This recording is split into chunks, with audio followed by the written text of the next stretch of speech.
आज के वीडियो में हम लोग पढ़ने वाले एलोट्रॉप्स ऑफ कार्बन के बारे में। एलोट्रॉप क्या होता है? एलोट्रॉप को हिंदी में हम लोग कहते हैं अपरूप। एलोट्रॉप खुद ही एक प्रॉपर्टी है जिसमें से किसी भी एलिमेंट का जो फिजिकल प्रॉपर्टी है वो बदलेगा और केमिकल प्रॉपर्टी जो है वो हूबहू वही रहेगा, क्योंकि केमिकल फार्मूला चेंज नहीं होने वाला है।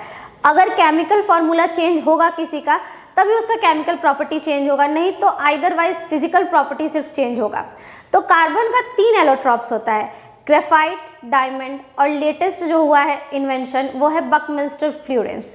ठीक है, तो जो ग्रेफाइट होता है उसके बारे में और डायमंड के बारे में ज़्यादा डिटेल में पढ़ना है और बकमिंस्टर फ्लोरेंस के बारे में उतना डिटेल में नहीं पढ़ना है। तो सबसे पहले हम लोग किसके बारे में जानते हैं? ग्रेफाइट के बारे में।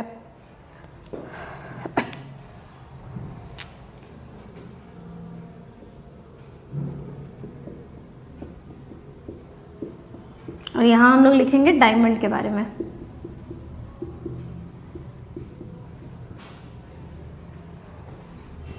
अगर हम लोग ग्रेफाइट का प्रॉपर्टीज का बात करें, अब यहाँ पे हम लोग ग्रेफाइट और डायमंड दोनों का प्रॉपर्टी लिखते हैं। तो पहला प्रॉपर्टी ये होता है ग्रेफाइट का कि ग्रेफाइट का कलर ग्रेइश ब्लैक टाइप का होगा, यानी ग्रे और ब्लैक के बीच में इसका कलर होता है। जैसे हम पेंसिल यूज़ करते हैं तो पेंसिल का जो लीड होता है उसमें ग्रेफाइट ही होता है, उसका कलर कैसा होता है? ग्रेइश ब्लैक टाइप का होता है। तो सबसे पहला प्रॉपर्टी इसका क्या होगा कि ये ग्रेइश ब्लैक होता है। और डायमंड जो है वो कैसा दिखता है? ट्रांसपेरेंट दिखता है। डायमंड को हम लोग बहुत बार देखे भी होंगे और डायमंड के बारे में जानते भी हैं कि डायमंड कैसा होता है? ट्रांसपेरेंट, एकदम शीशा की तरह डायमंड झलकता है। ठीक है, तो इन दोनों के बारे में हम लोग लिखेंगे। सबसे पहला प्रॉपर्टी क्या है? ये ग्रेइश ब्लैक होगा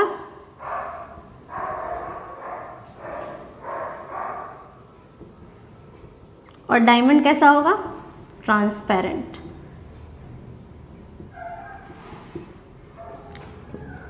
दूसरा प्रॉपर्टी जो इन दोनों के बारे में हम लोग लिखेंगे वो ये होगा कि ग्रेफाइट जो है वो इलेक्ट्रिसिटी को कंडक्ट करता है। अब सवाल ये आता है कि ग्रेफाइट जो है वो इलेक्ट्रिसिटी को क्यों कंडक्ट करता है और डायमंड जो होता है वो इलेक्ट्रिसिटी को कंडक्ट नहीं करता है। ठीक है, तो ग्रेफाइट जो है वो इलेक्ट्रिसिटी को कंडक्ट इसीलिए करता है क्योंकि ग्रेफाइट का जो कार्बन है, एक कार्बन बीच में, उसके बाद वो 3 ही साइड से बॉन्डेड होता है। जैसे कार्बन बीच में रहेगा तो उसको हम लोग 4 साइड से बॉन्डेड कर सकते हैं, लेकिन ग्रेफाइट का जो स्ट्रक्चर होता है उसमें कार्बन सिर्फ 3 ही साइड से बॉन्डेड होता है और एक साइड से खुला हुआ रह जाता है।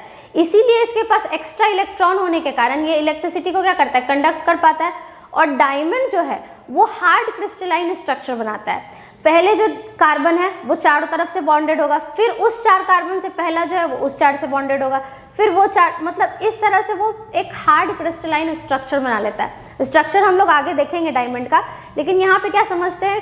ग्रेफाइट 3 साइड से बॉन्डेड होता है इसीलिए वो इलेक्ट्रिसिटी को कंडक्ट करेगा, और डायमंड जो होता है वो चारों तरफ से बॉन्डेड होने के कारण ये इलेक्ट्रिसिटी को कंडक्ट नहीं कर पाता है। तो इसका सेकेंड प्रॉपर्टी क्या होगा? Graphite conduct electricity.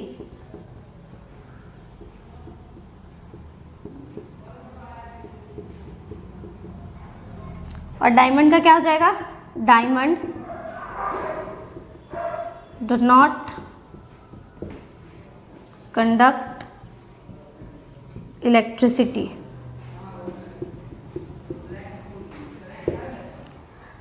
Third property क्या होता है? पहले हम लोग क्या देखें? ये ग्रेइश ब्लैक है, ये ट्रांसपेरेंट है, एक इलेक्ट्रिसिटी को कंडक्ट करता है, एक इलेक्ट्रिसिटी को कंडक्ट नहीं करता है। अब आते हैं, जब इन दोनों को हम लोग बर्न करेंगे तो हमको क्या मिलेगा? अगर हम क्या करते हैं, ग्रेफाइट को भी जलाते हैं एक बार और एक बार जलाते हैं हम लोग डायमंड को भी, तो दोनों क्या है? प्योर कार्बन से मिलके बना हुआ रहता है। इसीलिए जब भी इसको जलाया जाएगा तो सिवाय CO2 के और कुछ निकलेगा ही नहीं, क्योंकि कार्बन जब ऑक्सीजन के प्रेजेंस में जलेगा तो क्या निकलेगा? CO2 ही निकलेगा।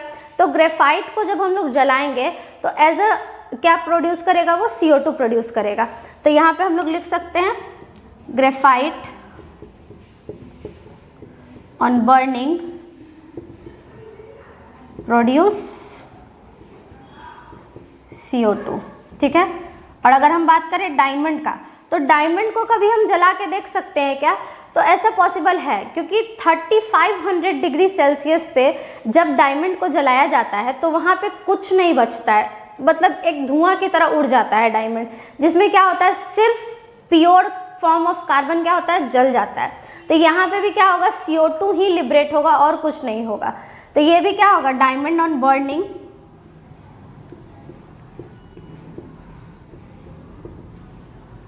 Produce CO2। ठीक है, अगला क्या है कि जो ग्रेफाइट होता है उसको अगर हम टच करते हैं, ये फिजिकली कैसा दिखता है वो तो हम लोग जान गए, लेकिन अगर इसको टच किया जाएगा तो हमको क्या फील होगा। तो अगर हम पेंसिल का जो लीड होता है उसमें ग्रेफाइट ही पाया जाता है, उसको अगर हम लोग छूते हैं तो स्लिपरी टाइप का फील होता है हमको। इसका मतलब ग्रेफाइट क्या होता है, स्लिपरी टू टच होता है। अगर हम बात करेंगे डायमंड का, वो टच करने पे कैसा होता है, तो हार्डेस्ट नोन सब्सटेंस, आज तक जितना भी सब्सटेंस है उसमें हार्डेस्ट नोन सब्सटेंस कौन है, डायमंड है। मतलब ग्रेफाइट को टच करेंगे तो स्लिपरी सा फील होगा, और जब हम डायमंड को टच करेंगे तो वो कैसा होगा, एकदम हार्ड होगा। ठीक है, तो ग्रेफाइट कैसा है, स्लिपरी टू टच।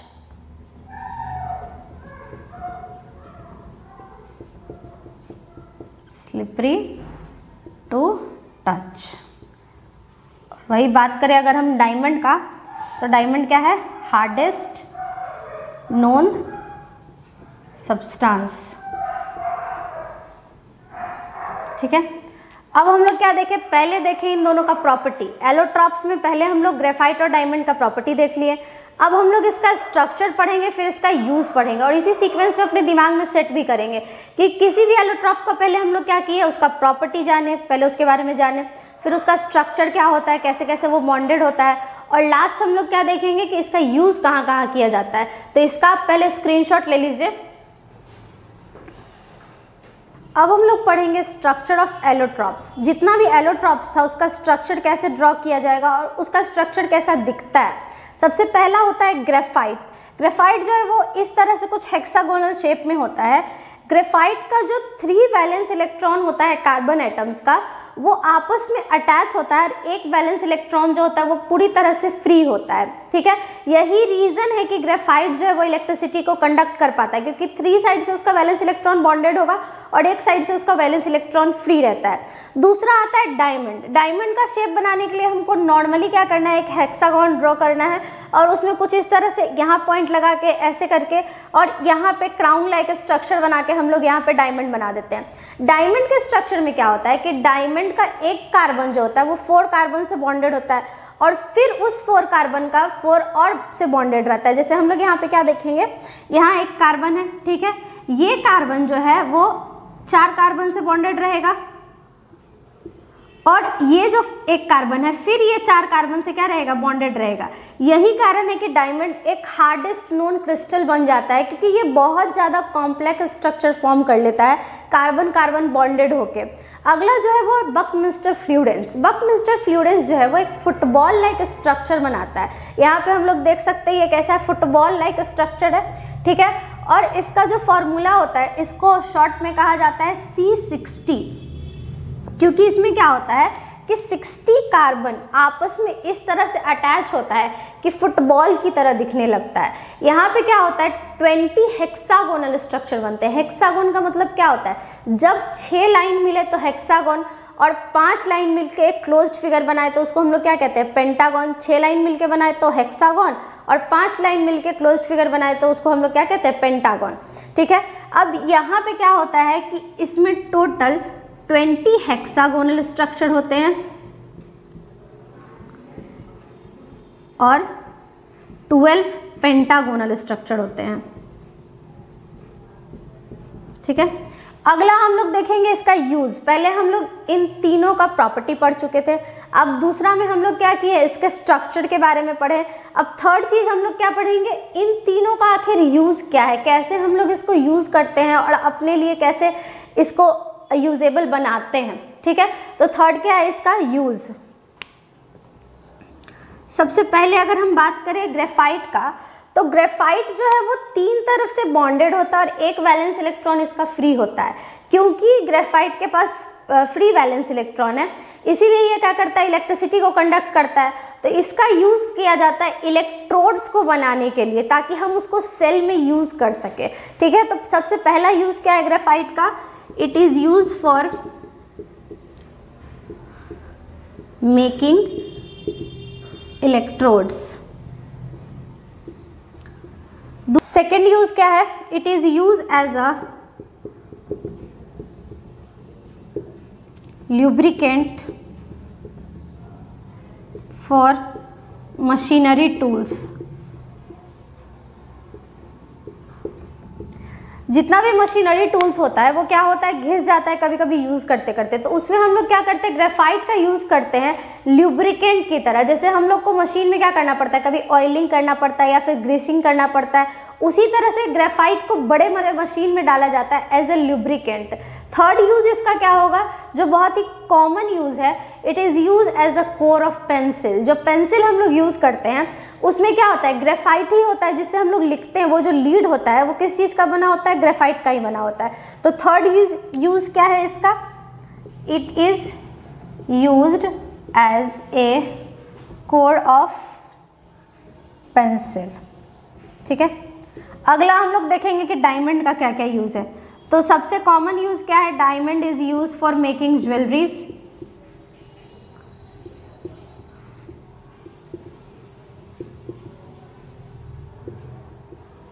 ठीक है, ये कॉमन यूज़ है जो हम लोग जानते हैं कि डायमंड को एज ए ज्वेलरी वियर किया जाता है, क्योंकि ये देखने में क्या है, खूबसूरत है इसीलिए। अब इसका सेकंड जो इम्पॉर्टेंट यूज़ है वो ये है कि मिरर को काटने में इसका यूज़ किया जाता है। मिरर सिर्फ डायमंड से ही कटता है। तो सेकंड यूज़ क्या हो गया, diamond is use as a cutter for mirror, या फिर हम लोग लिख सकते हैं diamond is use to cut mirror. ठीक है, और भी इसका यूज़ किया जाता है जब भी वायर वगैरह बनाया जाता है तो वहाँ पे उसको पॉलिश करने के लिए, ये सब करने के लिए किसका यूज़ किया जाता है, डायमंड का। थर्ड जो है वो है बकमिंस्टर फ्लूरेंस का यूज़। इसका दो ही यूज़ हम लोग याद रखेंगे और दो बहुत कॉमन यूज़ याद रखेंगे। C60 को कहा जाता है, C60 is use for treatment of cancer and AIDS. मतलब कैंसर और एड्स का ट्रीटमेंट करने के लिए हम लोग क्या करते हैं, C60 का यूज़ करते हैं। इसका सेकेंड यूज़ क्या है, small amount of fluorine is used in photochemical refining. मतलब जब फोटोकेमिकल रिफाइनिंग किया जाता है तो स्मॉल अमाउंट ऑफ फ्लूरेंस उसमें यूज़ किया जाता है। तो इसका दो ही कॉमन यूज़ हम लोग को पढ़ना था। अब आप इसका क्या कीजिए, स्क्रीनशॉट ले लीजिए।